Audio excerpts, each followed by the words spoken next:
Assalamualaikum warahmatullahi wabarakatuh. Apa kabar anak-anak hebat? Semoga senantiasa dalam keadaan sehat. Nah, hari ini ketemu kembali dengan Bu Ratna dalam pembelajaran IPA pertemuan ketiga.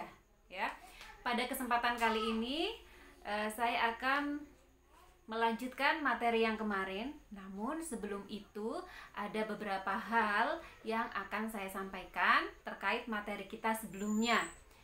Nah, dari tugas yang sudah saya koreksi, beberapa tugas yang sudah saya koreksi, ada beberapa hal yang harus saya sampaikan.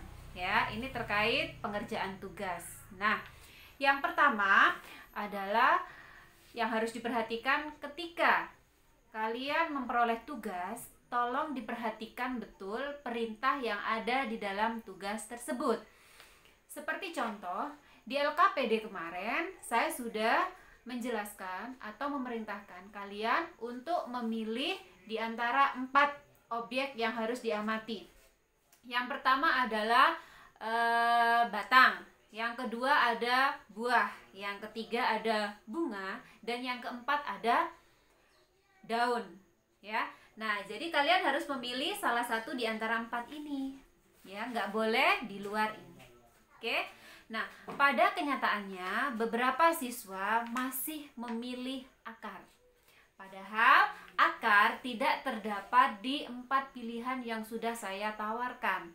Kenapa? Karena di contoh itu saya sudah menjelaskan tentang akar. Ya, jadi kalian tidak memilih akar seharusnya. Tapi untuk kali ini tetap saya koreksi ya. Lain kali harus diperhatikan. Kemudian yang kedua adalah tentang bahasa. Nah, dalam penyampaian hasil karya tulis kalian atau pengerjaan tugas kalian, bahasa diharapkan menggunakan bahasa kalian masing-masing. Bahasa siswa ya. Jadi tidak mencontoh sama persis dengan apa yang sudah saya berikan. Nah, itu hanya sebagai contoh. Jadi harus lebih banyak-banyak membaca ya, supaya wawasan kalian lebih luas. Nah, kemudian dalam penyelidikan IPA itu menjadi seorang peneliti itu harus memiliki beberapa sifat. Kemarin sudah dibahas ya, ada sifat jujur, ada sifat objektif, ada sifat tanggung jawab, ada sifat rasa ingin tahu, dan ada sifat pantang menyerah atau tidak mudah berputus asa. Itulah sifat-sifat yang harus dimiliki oleh seorang peneliti. Nah, salah satu yang saya soroti adalah tentang sifat jujur. Kenapa sifat jujur ini saya tekankan? Karena beberapa dari objek-objek yang sudah diamati siswa, yang sudah saya koreksi, itu terdapat kejanggalan. Salah satu contoh adalah begini. Ada seorang siswa itu mengamati akar dari pohon belimbing. Lalu saya bertanya di sana, seberapa tinggi pohon belimbingnya? Seberapa tinggi atau seberapa besar pohon belimbingnya? Nah, jadi kenapa saya tanyakan seperti itu? Ketika kalian memilih objek akar, berarti kalian harus betul-betul mengamati akar. Berarti kan harus dicabut ya pohon jeruknya. Nah, kalau pohon jeruknya masih kecil, bolehlah, bisalah diamati. Nah, ada pula yang mengamati pohon jeruk, akarnya pohon jeruk. Coba, seberapa besar ya pohon jeruknya sampai bisa dicabut dan akarnya bisa diamati.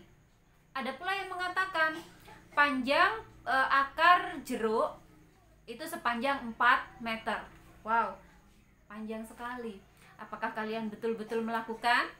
Nah, jadi menjadi seorang peneliti itu harus memiliki sifat jujur. Data yang diperoleh ya, tinggi pohon mangga 4 meter. Apakah juga diukur? Kalau kalian sudah menyajikan data 4 meter, berarti itu harus berasal dari pengukuran yang kalian lakukan. Jika tidak melakukan, nah jangan ditulis. Oke? Nah, kemudian dari langkah-langkah penyelidikan IPA, yang pertama langkahnya adalah mengamati. Di situ sudah saya beri keterangan, untuk mengamati itu tidak hanya dilakukan oleh satu panca indera, tapi harus menggunakan seluruh panca indera. Kalian bisa menggunakan mata untuk mengamati, hidung juga untuk mengamati, lidah juga untuk mengamati, telinga untuk mengamati, atau kulit. Ya. Makanya kenapa di sana saya berikan 4 objek, salah satunya adalah buah. Itu supaya kalian yang memilih buah itu bisa menggunakan indera pengecap sebagai bagian dari mengamati objek. Misalkan ini ya, yang diamati adalah buah jeruk. Dari mata kita melihat buah jeruk itu warnanya hijau, bentuknya bulat. Dari kulit peraba, kulitnya jeruk ini halus. Kemudian kalian rasa, berarti indera perasanya juga digunakan. Oh, jeruk itu rasanya masam, ya. Nah, jadi itu bisa digunakan. Kemudian di sana ada objek bunga. Memang sengaja saya munculkan supaya kalian bisa menggunakan indera penciuman. Bunga ini baunya harum, ya. Bunga ini tidak berbau, tidak beraroma. Nah, itu salah satunya. Kemudian yang kedua, inferensi. Hampir 90% yang saya koreksi, inferensinya itu sama dengan inferensi yang ada di contoh. Itu hanya contoh anak-anak, tidak selalu menggunakan kata-kata dikotil dan monokotil. Ada beberapa anak yang memberikan hipotesis bahwa pohon yang saya amati ini berbatang lunak. Nah, itu salah satu contoh. Ada yang sudah begitu. Diacungi jempol ya, yang jawabnya seperti itu. Kemudian dari tahap yang ketiga, yaitu mengomunikasikan. Nah, namanya mengomunikasikan berarti kalian mempublikasikan hasil dari pengamatan kalian, hasil dari pengukuran kalian. Dan di tahap yang ketiga ini kalian membahas tentang hipotesis. Apakah hipotesis kalian diterima atau ditolak. Nah, jadi ini menjawab hipotesis. Sudah jelaskan semua yang kalian dapat dari hasil mengamati, ya. Nah, kemudian dilengkapi gambar. Gambar ini sebagai media untuk mengomunikasikan supaya apa yang kalian amati itu bisa betul-betul digambarkan, sehingga pembaca itu betul-betul bisa membayangkan apa yang sudah kalian amati. Nah, jadi itu ya anak-anak, koreksi dari Bu Ratna. Mudah-mudahan di kemudian hari kalian bisa lebih baik lagi. Mari kita bersama-sama belajar. Jika ada kesulitan, silakan hubungi Bu Ratna via WA Japri ya.